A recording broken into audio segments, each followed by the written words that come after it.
The first element in a proper attitude toward your possessions is the realization that it's not really yours. And I know some of us, because we're Americans, bristle at that. Yeah, no, I earned all that I have. Nobody gave me anything. I pulled myself up by my bootstraps and made myself a success story. I'm not saying you didn't, friend, but just think with me for a minute, will you?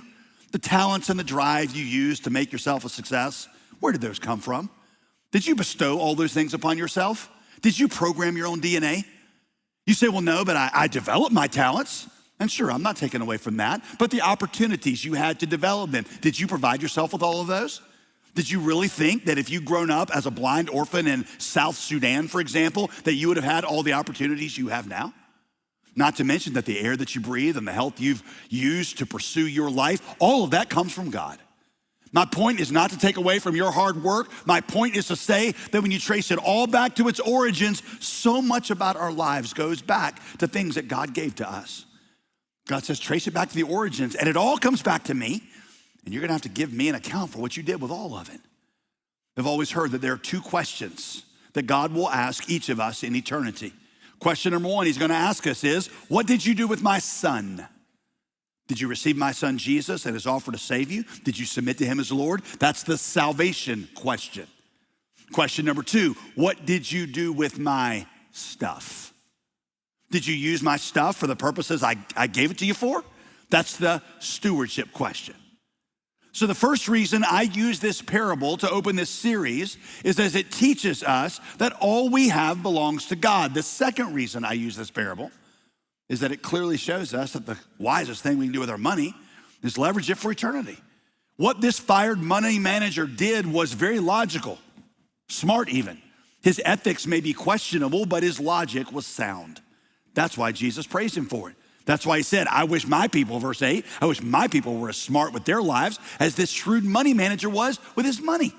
I mean, if you know death is coming, and you know that at that point, all that you've enjoyed on earth and all that you've built yourself here comes to a very abrupt end, isn't leveraging your stuff now for eternity then? Isn't that the only logical thing to do?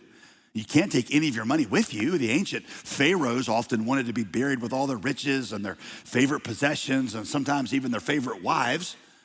But that just seems silly because all the riches of their gilded tombs didn't help them in death. Eventually, tomb raiders broke into the tombs and stole it all.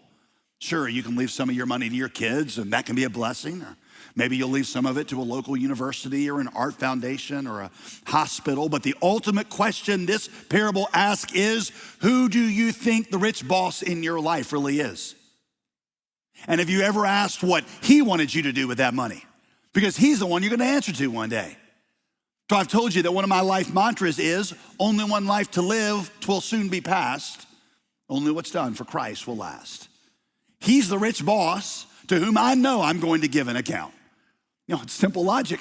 You can't take your money with you. I mean, imagine you're walking through Nordstrom, not the Nordstrom Rack, but the expensive Nordstrom, right?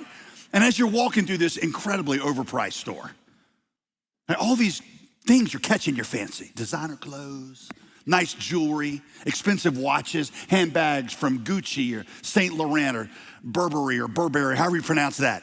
Right? If you can't pronounce it, you shouldn't be buying it. So you start trying stuff on.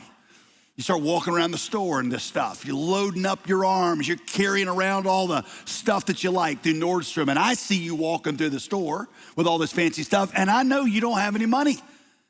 And I'm like, what are you doing? You can't afford this stuff. And you're like, yeah, I know. I'm gonna have to leave it all at the counter before I walk out. But it just feels really good to wear it around during my journey across this store. And I would say, well, that's a dumb thing to do. Why would you load yourself up with a bunch of stuff you can't take with you? Jesus says from the perspective of eternity, that's what it looks like to use your material possessions to make a nice, comfortable life for yourself here. Randy Alcorn, in his book, The Treasure Principle, says this about money. I love this. You can't take any of it with you, but you can't send it on ahead. Meaning you can't take your money with you, but you can use it now to prepare for your eternal dwellings then. You know, listen, this is not the only motivation the Bible ever gives you for giving. Love and compassion are huge motivators for the Christian too. We love others and pour ourselves out for others like Jesus did for us. But But this one motivation gets at the core of something the Bible says is absolutely necessary to live the Christian life, something without which it is impossible to please God: faith. What you do with your money answers the question of what you actually believe about Jesus and eternity.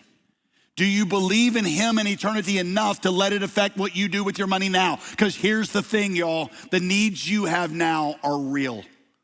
The material comforts that money can buy now are real. That car is real. That vacation is real. That house is real. And it is hard to forego what you can see and touch now for an eternity that you can't see and touch and feel yet.